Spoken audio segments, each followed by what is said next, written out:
What up, you guys? How y'all doing? It's time now for my weekly prediction video for the Daytona Supercross. As you can tell by my banner that's coming up. Got my prediction video, something I probably should have done since Anaheim won, but still, I'm doing it right now. So, as for some of you guys who play the Rocky Mountain site, I actually got two accounts. I'm going to go with my main one first. Now, I have Jett Lawrence as the winner, Eli Tomac second, Cooper Webb third, Chase Sexton fourth, and Ken Roczen in fifth. The wild card for 10th place, I got Justin Barcia. Because I don't really think, now I'm going to start with the wild card first. I don't really think that Justin Barcia has really been showing what he's capable of all year long. I don't know if he came into the season hurt or anything, but he hasn't really been fighting for first place or a top five like how I was thinking he might. But then again, you never know. Ken Roczen, he got a win earlier this year at Glendale, and good on Ken Roczen. Unfortunately, I don't think Ken has really been fighting for the front positions as well. I mean, a lot of that could be bad luck, and a lot of that is really so dependent on the start, because the starts have become a matter of life or death as of late. Now, for third, I have or fourth place, I should say, Chase Sexton. I really hope that Sexton is over his hand injury, because he's been kind of proving it, that it's kind of been hampering him. But I kind of hoped that with the week off that we had just before Arlington, that Chase Sexton would have some healing time, and to a point, I think he kind of proves me right that he did kind of heal up a little bit, even though he didn't really battle for the win. But again, it's going to come down to the start. Now, I have to admit, I saw the track map for Daytona, and I actually like the layout. I like that it's a sweeping left-hander, okay? You know, because I have to admit that even when when Chad Reed and James Stewart were fighting for the titles in the 2010s, I actually did not like the fact that Daytona had a left-hand 90-degree first turn, because I thought that was a recipe for disaster. And I think that Daytona should go back to 180 lefts, because as Jeremy McGrath once said, 180-degree corners are where you pass. I like the fact that there's a lot more wide open straightaways, and Daytona is not as tight and twisty as it really as what the what the past few years have shown. Now, why do I have Eli Tomac for second? I'm kind of jumping ahead. I got Cooper Webb for third. I think Cooper Webb has kind of shown that he's back. And I don't know if Daytona is really Webb's strong point. I don't think it is. He's yet to win at Daytona. But still,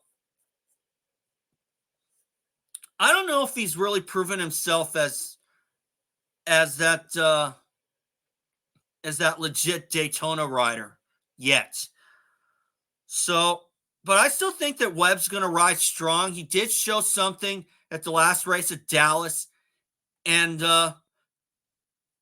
with Jett falling on the last lap twice, or not twice, but once, with getting caught up with Vince Freezy, because in my mind, Cooper Webb let's face it, Cooper Webb was a sitting duck at Dallas. And if he won that race and had Jett Lawrence not crashed, we all know that would have been by the skin of his teeth. It could have been a drag race like what we saw in 2019 with Roczen and Webb. And, but, it is what it is. And I got Eli Tomac for second place. That beast mode that we saw, the beast mode that some of you guys saw from Dallas, I'm still not convinced. If Eli Tomac shows me something at Daytona, then I'll change my tune. Not going to lie to you, because I'm still not convinced. And some of you guys are asking me, what is it going to take? he has to do it back-to-back weeks. Because, hey, let's face it.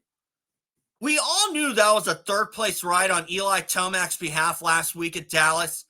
But still, come on, really. That's one race. He's got to do it back-to-back for Beast Mode to be back, to convince everybody that Beast Mode is back for Eli Tomac. That's why I said that I'm not convinced. Because really, it's one race. And if you see Christoph Purcell put in a fast lap when he was racing, and he barely even rode up front, you know, that guy can run up front, but he just had to do it. And the fact that he never really did it when it counted is not like an example of Kevin Windham. I mean, it's not like you're going to see an outstanding ride on Kevin Windham every single week, okay? Because Kevin Windham, when he put in rides like he did at Tampa in 99, those kinds of rides were very rare back in the day. But for Eli Tomac to do that, like, come on, one race, okay. Like, okay, one race. Can he do it back-to-back? That's the big question, because if he does it back-to-back, I'm willing to change my tune.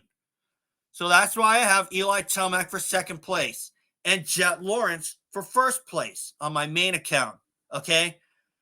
Because I thought Jett does good in motocross. He swept the outdoor season last year, but of course Eli Tomac was out with the Achilles injury.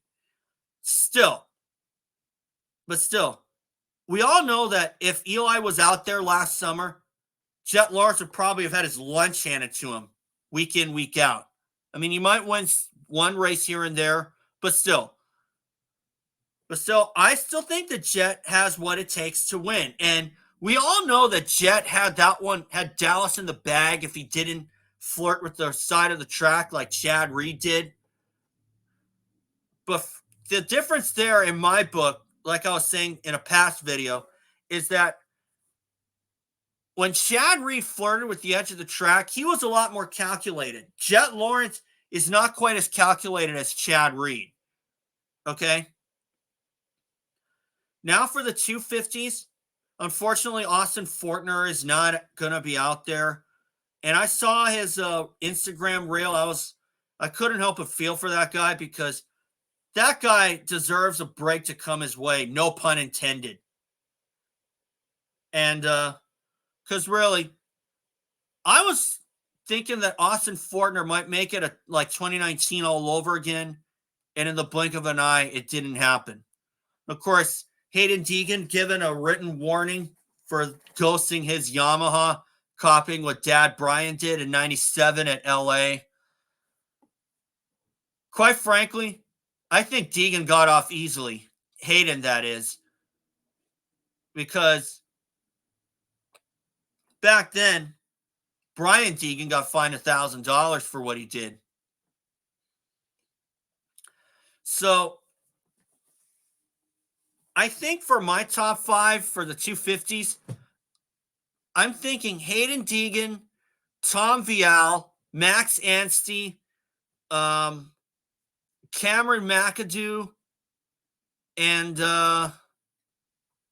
for fifth place, I'm probably going to go with Coty Schock. And of course, I'm just going off of my gut, okay? So I just thought I'd give my predictions here for the 450 class and the 250 East Coast. And by the way, props to Coty Schock because for riding for Muck-Off Yamaha, he's having a breakout season. I'm very impressed. If that guy hits the podium, I'll be really, really impressed. Do I think he's going to win it? Nah, probably not. But still, it's always possible. So, anyway, guys, that's all for today. And remember, subscribe, and I'll catch y'all later. See you for Daytona tomorrow on Saturday.